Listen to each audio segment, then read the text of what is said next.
Assalamu alaikum jama'a. Wato akwai abin da yake shirin faruwa da duniya nan zuwa gaba kaɗan wanda mutanen da suke harkar geopolitics kaɗai ne suka san da wannan al'amarin. Idan da za ku gana na cewa ƙasar China tana kira ga gidajen da suke tono man fetur a cikin ƙasar ta cewa su kara yin niyya domin su tono man fetur da yawa sakamakon yakin da ake yi tsakanin ƙasar Amurka da kuma ƙasar Iran. Saboda haka mu mun san cewa ƙasar China tana shiri ne mai yaƙi. A nan kuma za ka cewa shugaban ƙasar Amurka wato Donald Trump ya kara yin wata sabuwar barazana ga ƙasar Iran cewa ta fito ta yi sanarwa ma duniya cewa ta buɗe wannan hanyar da ake kira Le Détroit d'Ormuz, wanda mun tabbatar da cewa ƙasar Iran ba za ta taɓa amincewa cewa ta buɗe wannan hanyar da ake kira Le Détroit d'Ormuz. Shugaban ƙasar Amurka ya ci gaba da cewa idan har ƙasar Iran ba ta buɗe wannan hanyar da ake kira Détroit d'Ormuz, wato yana da kimanin misil 1000 wanda zai zubar da su a cikin ƙasar Iran, wanda mun san cewa ƙarya ne. A can baya ma me aka ce yakin da aka yi an kai hari wajen hari 13,000 aka kai a cikin ƙasar Iran. Menene ƙasar Iran ta yi? An tarwatsa ta kuma tana ci gaba da yin ɓanna a cikin ƙasashen Larabawa, musamman bisa ga sansanin sojojin ƙasar Amurka da kuma ƙasar Isra'ila. Jama'a mun san cewa nan zuwa gaba akwai abin da yake shirin faruwa, sai dai Allah Ubangiji ya ba waɗanda za su yi tsawon rai nan zuwa gaba su ga abin da zai faru, kuma Allah Ubangiji ya kare mu ga abin da zai faru nan zuwa gaba. Allah ya samu dace. Assalamu alaikum wa rahmatullahi wa barakatuh, al'ummar musulmin duniya baki ɗaya.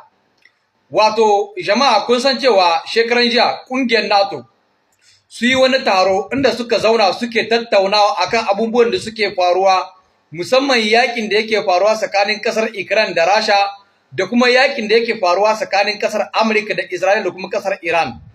Wato abin da yasa suka yi wannan taron shine shugaban ƙasar Amurka so ne yake ƙasashen ƙungiyar NATO su zo su kama mishi domin su je su tarwatsa ƙasar Iran, wanda mun san cewa abu ne wanda ba zai taɓa yiwa ba.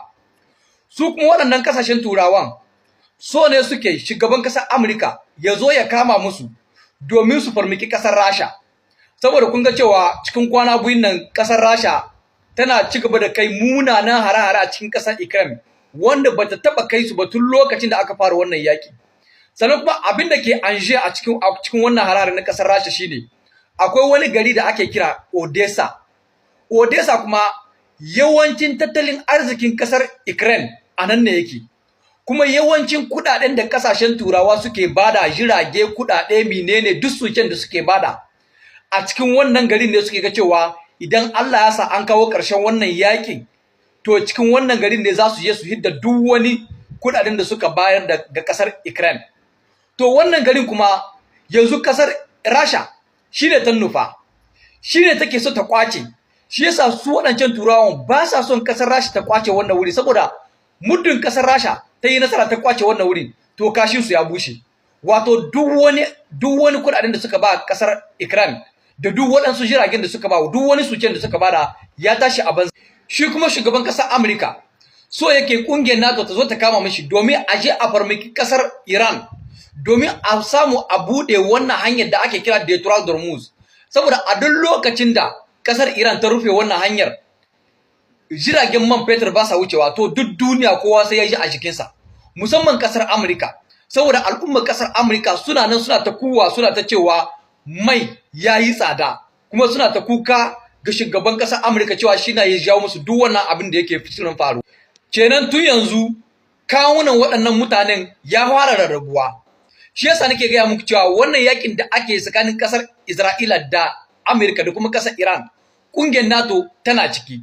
Amma yanzu dai ƙasar Rasha tana ci gaba da kai manyan hare-hare a cikin ƙasar Ukraine, wanda yau ma har gobe hashi ma akan su ne ake ana ta magana. Saboda Turawa ƙungiyar NATO da ɗai tun da aka fara wannan yakin bata taɓa ganin irin masifar da ake nan ga yi ma ƙasar Ukraine.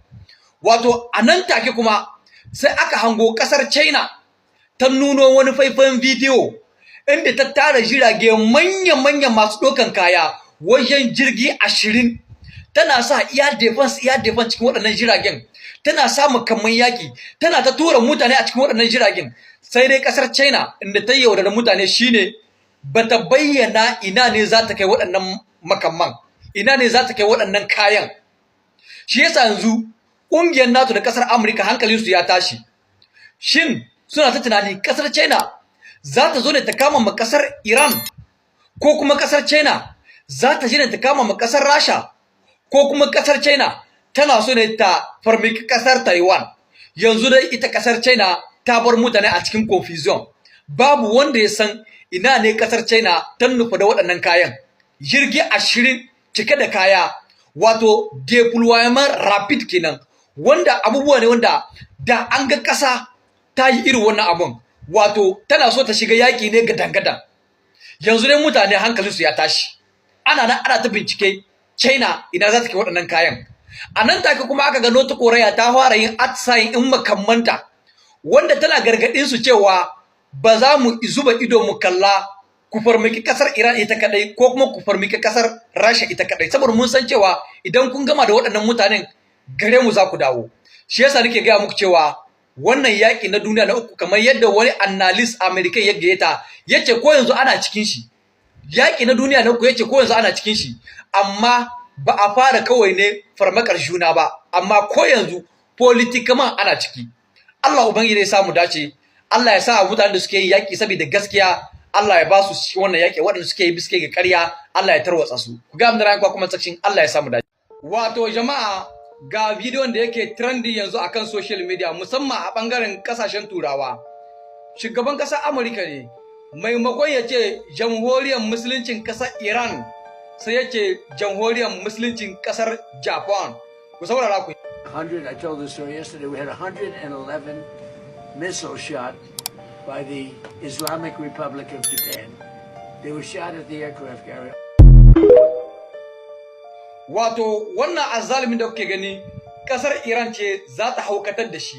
Wato duk wata barazana wanda ya kamata a ce yayi ma kasar Iran domin ta ji tsoro, yayi. Duk wani karfin da yake da shi yayi amfani da shi akan kasar Iran, bai yi amfani komai ba. Ina ga makamin nukiliya kadai ne ba su yi amfani da shi ba akan kasar Iran. Har yanzu kasar Iran bata sha da baya ba. Shi yasa ya rude yake cewa Amerika jamhuriyar kasar musulunci ta kasar Japan. Ina Japan ta zama jamhuriyar kasar musulunci? Ina Iran ce bawa Allah, tashi daga bacci, Iran ce. Yanzu wannan bidiyo yake take nan tana ta trending, baka ga komai ba, billahi lazi duk wannan hamburger da shawarma da kace sai ta hito a duwawunka.